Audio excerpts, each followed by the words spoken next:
एक उत्साह है। और कल से ही दीप जलना, लोग वैसे दीप जलाए थे जैसे दीपावली में अब लगाते हैं ना दिए की कतार, वैसे गांव गांव में देखने को मिला। दीवारों को भी और जो लाइट वाला बत्ती आता है उससे सजाया गया था। तो बड़ी अच्छी बात है कि राम अपने समय के एक महापुरुष हुए और अपने गुणों के नाते वे भगवान कहलाए। और आज हम उनकी याद करते हैं, प्राण प्रतिष्ठा करते हैं, उनकी आरती उतारते हैं।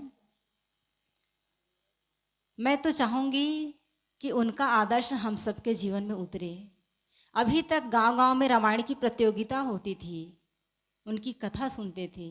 आज घर घर में दीपावली के समान एक उत्सव है। लोगों के मन में एक उत्साह है कि हम राम भगवान की प्राण प्रतिष्ठा करने जा रहे हैं। उसकी यादों में लोग घरों में पकवान भी बना रहे हैं, मिठाई बना रहे हैं, कोई कुछ बना रहे हैं।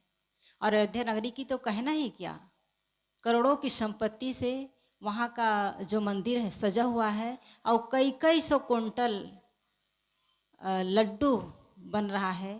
और लोग आमंत्रित हैं, बड़े बड़े प्रतिष्ठित लोग, राजनेता लोग, वैज्ञानिक लोग, संत लोग और बड़े बड़े महापुरुष सब वहाँ उपस्थित हुए होंगे। तो कहने का मतलब है कि जिस राम की कहानी को हम सुनते हैं, साहब से सुन रहे थे, राम का जीवन दुख भरी कहानी के नाम से विख्यात भी है, लेकिन उनके जीवन के आदर्श भी हैं और वो आदर्श हमारे जीवन में आने चाहिए। राम ने कभी किसी का दिल नहीं दुखाया। राम का जब राज तिलक की बात हुई और वनवास की बात आती है तो उसके चेहरे पर जरा भी सिकन नहीं। उनकी माँ कहती है कि राम, तुम्हारे पिताजी कह नहीं पा रहे हैं, वो चाहते हैं कि तुम्हें 14 वर्ष का वनवास हो और भरत का राजगद्दी। तो बड़े सहज भाव से कहते थे कि बस इतनी छोटी सी बात, ये बात तो मुझे कह सकते थे, कोई बात नहीं माँ, आपने कह दिया तो मुझे ये स्वीकार है। इस भाव से वो राज्य को छोड़ करके वनवास के लिए निकल गए। उसके मन में कोई शिकायत नहीं। उन्होंने कभी ये भी नहीं कहा कि कई मेरी सौतेली माता है इसलिए ऐसा कह रही है। सबके प्रति प्रेम उसके मन में। और भाई भरत के प्रति उनका जो प्रेम था, अन्य भाइयों के प्रति प्रेम था, वो हम सब देखते हैं। तो होना ये चाहिए कि राम को यदि हम पूछते हैं, राम को हम अपना आदर्श मानते हैं, तो उनके जो चरित्र है वो हमारे जीवन में उतरना चाहिए। भाई भाई में प्रेम होना चाहिए। ऐसा ना हो कि हम भाई भाई में लड़े। साहब जी पिछले सत्र में बता रहे थे कि रामायण की कथा करवाते हैं, उनकी आरती उतारते हैं, मूर्ति रखते हैं, सब कुछ होता है, लेकिन भाई के लिए ही क्या करते हैं? अदालत करते हैं, कचहरी अदालत जाते हैं, लड़ाई मुकदमा करते हैं। तो ये अच्छी बात नहीं है। तो हमको आदर्श लेना चाहिए। कहते हैं एक जगह की सच्ची घटना, 2 भाई थे और 2 भाइयों में इतना प्रेम कि जब तक उनकी शादी नहीं हो गई तब तक एक थाली में खाते थे। एक भाई कहीं बाहर गया है तो दूसरा भोजन नहीं करता था। कोई कितना भी कहते कि जब तक हम दोनों साथ भोजन नहीं करेंगे पेट नहीं भरता। तो एक दूसरे का इंतजार करते थे। रात में भी 10 बज जाए तो भाई का इंतजार होता था। एक ही थाली में खाते थे, दोनों एक दूसरे को जी जान से चाहते थे। समय बीतता गया। एक दिन ऐसा आया, दोनों की शादी हो गई। और दोनों की शादी हुई तो लड़की थी वो अच्छे घराने से नहीं मिली। जैसे लोग चाहते हैं ना कि हमारा परिवार है, आपस में प्रेम से जीते हैं, वैसे घराने से लड़की आए ताकि हमारा घर स्वर्ग बने। तो वो उन लोगों की चाहना पूरी नहीं हुई। ऐसे घर से बहू आई जो आते ही घर को नरक बना डाली। दोनों बहुएं आपस में लड़ती थी और देखते ही देखते बंटवारा का नंबर आ गया। फिर दोनों के बच्चे भी हो गए। तो दोनों ने अपने अपने बच्चों को क्या सिखाया? बड़ी ने कहा कि देखो अपनी चाची के घर बिल्कुल मत जाना, यदि जाओगे तो मेरे घर का दरवाजा बंद, उनसे बात मत करना, उनके घर जाना मत। ऐसे ही छोटी ने सिखाया अपने बच्चों को कि देखो तुम अपने बड़ी माँ के यहाँ बिल्कुल मत जाना, वो हमारे दुश्मन हैं, यदि उनके यहाँ जाओगे तो हाथ पैर तोड़ के बिठा दूंगी।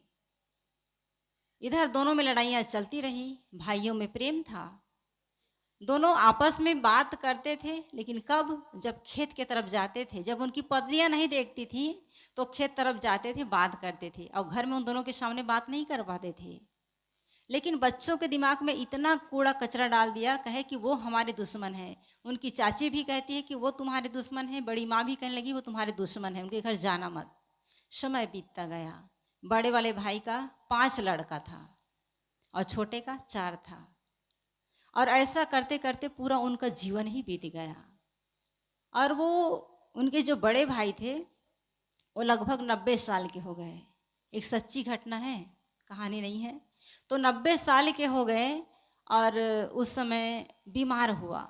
लोगों ने कहा कि भैया ये आपके भाई बीमार है, देखने के लिए चले जाओ। जो हुआ सो हुआ। कहे कि मैं जाऊंगा ही नहीं, दूसरे का मुंह देख सकता हूँ, भाई का मुंह नहीं देख सकता। और फिर हुआ क्या कि बड़ा भाई एक दिन शरीर छोड़ दिया, उनका शरीरांत हो गया।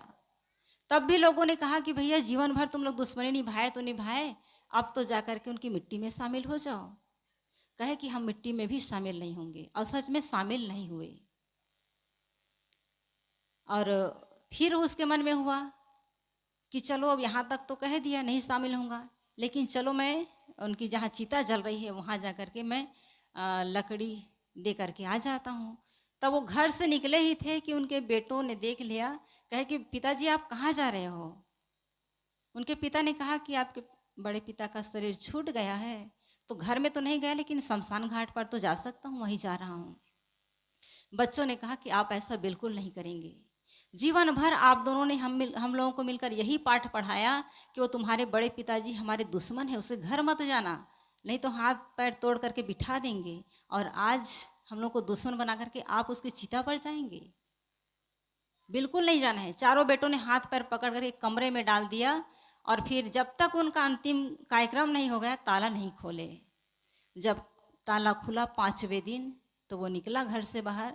फिर अपने आप को संभाल नहीं पाया, रोते रोते भाई के आंगन पर गया और उस जगह जाकर के खड़ा हुआ जहाँ सबका चप्पल उतारा गया था, वहीं पर वो रो रहा था। इतने में गांव वालों ने देखा और कहा, उनके जिनका शरीर छूटा था उनके बेटों से कहा कि देखो आपके चाचा जी आए हैं, जो भी हुआ हो गया, लेकिन आज उनको तकलीफ है, उनको पीड़ा है, और उसके मन में जो चल रहा है उनको ठीक करो और जा कर के उनके पाँव पड़ो, जाओ अंदर लाओ।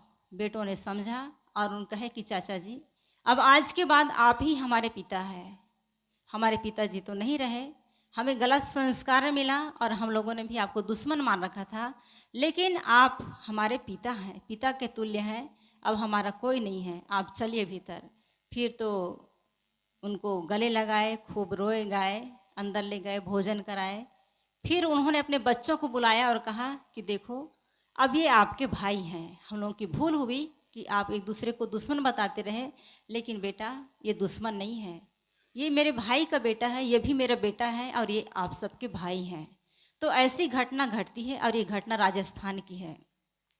तो वो भाई जो पहले शादी के पहले तक एक ही थाली में खाते थे, एक दूसरे के बिना सोते नहीं थे, कहीं जाते नहीं थे, एक दूसरे के दिल के धड़कन के समान थे, एक ऐसी नारी उनके घर में आई कि दोनों को अलग कर दिए। कुछ दिन चलता रहा कि वो बाहर बाहर भाई भाई बात करते रहे, लेकिन समय के साथ उनका भी मन गंदा हुआ, कहते सुनते, और अपने बेटों को बांध के रखा। लेकिन अंत में उन्हें फिर से पश्चाताप हुआ कि हमने गलत किया, और वो मिल गए। तो ये क्या है, एक आदर्श है और हम लोगों को समझना चाहिए। लेकिन श्री राम के जीवन में देखते हैं, उन्होंने कभी अपने भाई के प्रति ऐसा भाव नहीं रखा। राम ने कभी ये नहीं सोचा कि मेरे भाई का ही चाल होगा, भरत गद्दी पे बैठना चाहते थे कि माता पिता से कहलवाए होंगे, कभी नहीं सोचे। यहाँ तक कि कई उनकी सौतेली माँ थी, उनके लिए भी मन में नहीं आया प्रश्न कि मेरी सौतेली माँ है इसलिए ऐसा कह रही है। तो सबके प्रति प्रेम और भरत के प्रति भी प्रेम। और सबसे बड़ी बात यह है, जहाँ प्रेम होता है वहीं समर्पण होता है और वहीं त्याग होता है। जब आपस में प्रेम नहीं होता तो त्याग की भावना नहीं आती, लेकिन जब प्रेम होता है तो लगता है कि मैं अपने प्रेम पात्र को सब कुछ दे दूं। सब कुछ देने के लिए आदमी समर्पित होता है, और जब प्रेम नहीं होता एक छोटा सा एक रोटी का टुकड़ा भी देना कठिन होता है। तो हम लोगों को श्री राम से ये आदर्श लेना है, ये शिक्षा लेना है कि उन्होंने अपने भाई के साथ कभी गलत नहीं किया, उनके लिए गलत नहीं सोचा।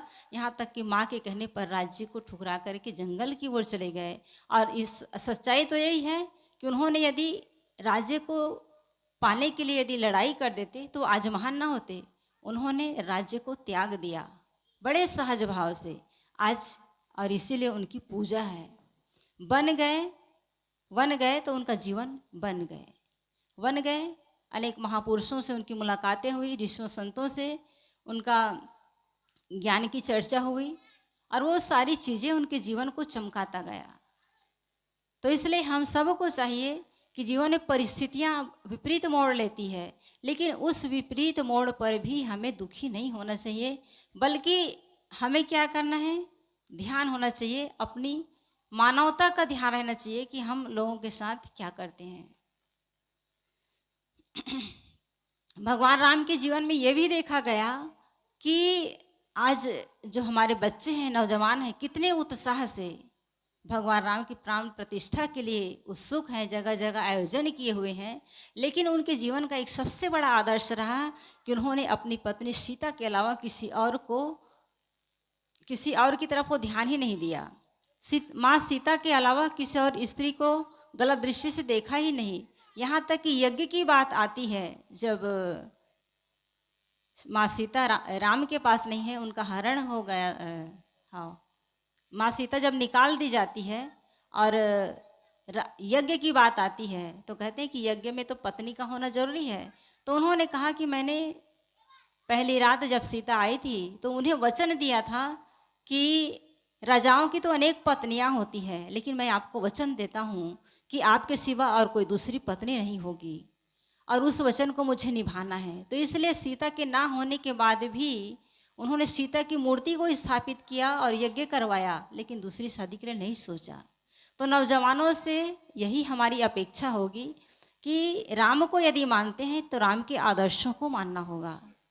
अपनी पत्नी के अलावा किसी अन्य जो स्त्री है वो केवल माँ, बेटी और बहन के रूप में देखे, और यदि कोई स्त्री है तो उन्हें चाहिए कि संसार के जितने पुरुष हैं उसे पिता, पुत्र और बेटा के रूप में देखे। देखिए, आपका जीवन भी महान हो जाएगा। महान बन करके कोई आता नहीं है, आदमी अपने आदर्शों से, अपने आचरण से महान होता है। हम जो जितने भगवान मानते हैं, भवानी मानते हैं, उन सब के अपने जीवन की कहानी है, और भगवान श्री राम ने कभी किसी को दोष दिया ही नहीं। लक्ष्मण जब समय से कहते हैं कि ये माँ कैकेयी के कारण से ये सब हुआ, तो भगवान राम ने हमेशा यही कहा कि देखो, ये हमारे ही कर्मों का दोष है, हमारे ही कर्मों का दोष है। हर आदमी को अपने कर्मों का फल भोगना पड़ता है। और यही बात सदगुरु कबीर साहब जी ने कहा, कबीर कमाई आपकी निष्फल कभी न जाए, बोया पेड़ बबूल का आम कहाँ से खाए। सदगुरु कबीर ने और भी कहा, आपन कर्म न मिटो जाई, कर्म का लिखा मिटे धाव कैसे, जो युग कोटि सिराई। गुरु वशिष्ठ में लगन सुधायो, सूर्य मंत्र एक दिन्हा, जो सीता रघुनाथ विवाही, पल एक संच न किन्हा। तो एक लंबा पद है, और इसके माध्यम से साहब यही कहना चाहते हैं कि हर व्यक्ति को अपने कर्मों का दंड भोगना ही पड़ता है। लेकिन होता क्या है, हमारे जीवन में कभी कुछ ऐसी परिस्थितियाँ आती हैं तो या तो हम भगवान को दोष देते हैं या पड़ोसी को दोष देते हैं, और कहते हैं कि इनके कारण से मेरे जीवन में दुख है। सच्चाई तो यही है कि आधा दुख अपना बनाया होता है, अपने कर्मों से हम दुख पाते हैं। घर में देखते हैं कि एक लड़की जब शादी होकर के आती है, बहू बन कर के आती है, तो कितनी बहुएं हैं वो अपना फर्ज लेकर के आती है, और कितनी बेटियां हैं जो बहू बन कर के जिस घर में जाती हैं वो अपना अधिकार लेकर के जाती हैं। वो कहती है कि नहीं, ऐसा करना मेरा अधिकार है। और जो फर्ज लेकर के जाती है वो तो घर को स्वर्ग बनाती है, लेकिन जो अधिकार लेकर के जाती है वो घर को नरक बना डालती है। तो वो नरक बनाती है, ऐसा नहीं कि घर वालों को ही दुख देती है, दुख वो स्वयं पाती है। यदि हम किसी को प्रेम देते हैं तो प्रेम पाते हैं, और किसी को दुख देते हैं तो दुख पाते हैं। यदि वो बहू सोच ले कि जिस घर में मैं आई हूँ वही मेरा असली घर है, इस घर के सास ससुर मेरे लिए असली माता पिता है, असली देवी और देवता है, उनकी पूजा सेवा, उनकी आज्ञा ही मेरा कर्तव्य है, मेरा फर्ज है उनकी सेवा करना, तो वो उस घर से अपने आप उनको सम्मान मिलेगा, प्रेम मिलेगा, और इतना प्रेम मिलेगा कि मायके की याद भी नहीं आएंगी। लेकिन कितने लोग हैं उल्टा काम करते हैं, अपना अधिकार दिखाने शुरू कर देते हैं। तो कहने का मतलब है कि सुख और दुख हमारे अपने से आते हैं। बहुत कुछ दुख हैं जो प्रारब्धिक रोग है, दुख है वो उसको तो झेलना पड़ता है, लेकिन व्यवहारिक जो दुख है वो अपने बनाए होते हैं। तो हम मीठे बोल करके सबके साथ सुंदर व्यवहार करके हम जीवन को सुखमय बना सकते हैं, अच्छा बना सकते हैं। तो बात तो यही है कि आज जो उत्सव का दिन है, जो दीपमालाएं जलाई जा रही है, घर घर में पकवान बनाए जा रहे हैं और भगवान राम की प्राण प्रतिष्ठा की जा रही है, उनकी आरती उतारे जा रहे हैं, वो सब के लिए आप सबको शुभकामना है और यही चाहेंगे कि वो दिन हमेशा बना रहे। आज जो खुशी है वो खुशी का माहौल सदा आपके जीवन में बना रहे। लेकिन कब होगा? जब आपके भीतर ज्ञान का दीप जले। साहब जी पिछले पैर में कहे कि बाहर का दीप जलाना अच्छी बात है, बाहर का अंधेरा दूर होता है, लेकिन भीतर का दीप जब जलेगा तो आपका जीवन अपने आप प्रकाशित होगा, सुखमय होगा, शांतिमय होगा और किसी प्रकार की विघ्न बाधाएं आपके जीवन में नहीं आएंगी। लेकिन जब भीतर का दीप नहीं जलता, हम अंधेले में जीते हैं, अहंकार में जीते हैं, तो होता क्या है? जीवन में दुख आता है और दुख ही हमारे जीवन को नरक बना डालता है। इसलिए हम सबको चाहिए कि हम अपने भीतर ज्ञान का दीप जलाएं और ज्ञान का दीप जलेगा तो भीतर अंधेरा नहीं होगा और अंधेरा नहीं होगा तो आप कोई गलत काम भी नहीं करेंगे, गलत विचार आपके अंदर नहीं होगा। जब आपके भीतर ज्ञान का दीप नहीं होता तभी आप गलत सोच पाते हैं, गलत कर पाते हैं। तो इसलिए हम अपने भीतर ज्ञान का दीप जलाएं। आज प्रभु राम एक मनुष्य के रूप में पैदा हुए थे। हालांकि ये अलग बात है कि जब व्यक्ति कोई महान हो जाता है, अपने कर्मों से श्रेष्ठ हो जाता है, तो उसको हम उपाधि देते हैं, भगवान बना डालते हैं। हमारे गुरुदेव सतगुरु श्री अभिलाष साहब जी एक सामान्य पुरुष थे, भक्ति भावना में लगे थे, लेकिन धीरे धीरे अध्यात्म का बोध हुआ, अध्यात्म पथ के पथिक हुए, संत हुए, सदगुरु हुए, महापुरुष कहलाए। और आज हम यदि हमारे पारखी संत ना रोके तो आज उसकी मूर्ति गांव गांव में होंगी, लोग उसको पूजने लगेंगे और कुछ दिन में ऐसा आएगा कि उनकी ग्रंथों को पढ़ना तो छोड़ देंगे, लेकिन केवल धूप और दीप तक सीमित रह जाएंगे। उसकी आरती उतारेंगे, कहेंगे कि भगवान आप मेरे दुख को दूर कर देना, मेरे बेटे की रोग को दूर कर देना, नौकरी लगा देना, अच्छी बहू ला देना। तो भैया ये आपकी एक मानसिक सांत्वना हो सकता है, कुछ पल के लिए आपको अच्छा लग सकता है, लेकिन उससे कुछ नहीं होगा। अच्छी बात तो ये होगी कि आप उनके दिए हुए जो ग्रंथ हैं, उनके जीवन के जो निचोड़ है, जिसको उन्होंने ग्रंथों में रखा है, उसको आप पढ़ना शुरू करें।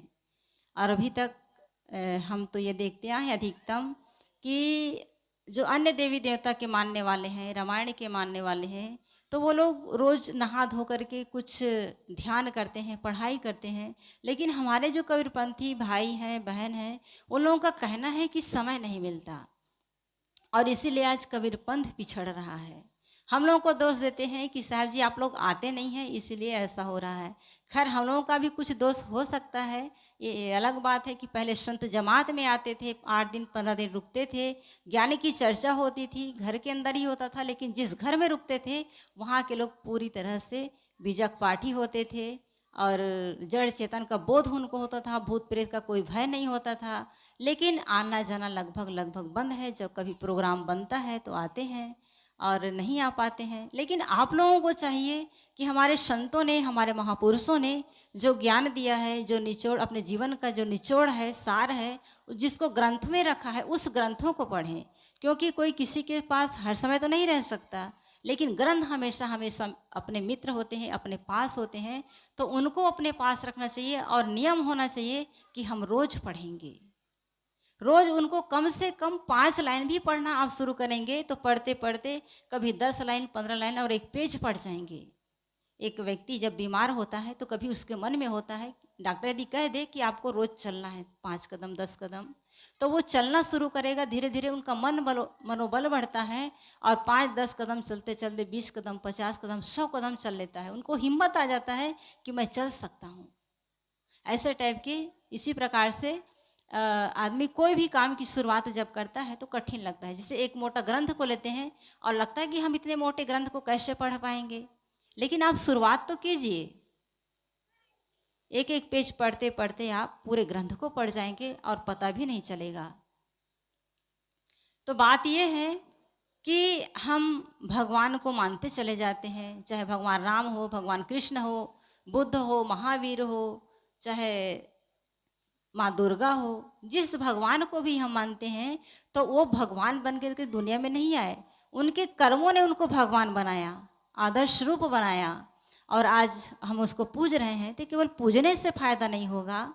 हाँ, ये अलग बात है कि आप उनकी मूर्ति रखते हैं, वंदना करते हैं, तो कुछ पल के लिए आपके मन में शांति आती है, सात्विक भावनाएं आती है, अच्छी बात है। लेकिन खास बात है उनके आदर्शों को जीवन में आप अपनाएं। जैसे भगवान श्री कृष्ण के मन में अपने माता पिता के प्रति प्रेम था।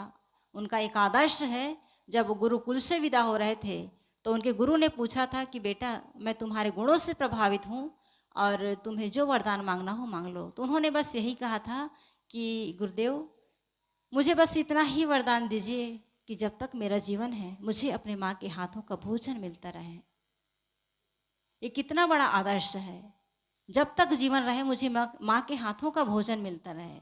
और आज के नवयुवक क्या कहते हैं कि जितनी जल्दी मेरी नौकरी लग जाए मैं माता पिता से अलग हो जाऊं, यही वो सोचता है।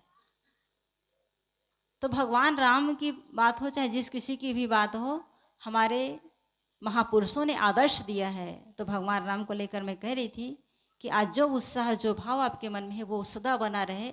लेकिन कब बना रहेगा? जब आप ये ध्यान रखेंगे कि किस प्रकार से भगवान राम ने आदर्श हमें दिखाया है।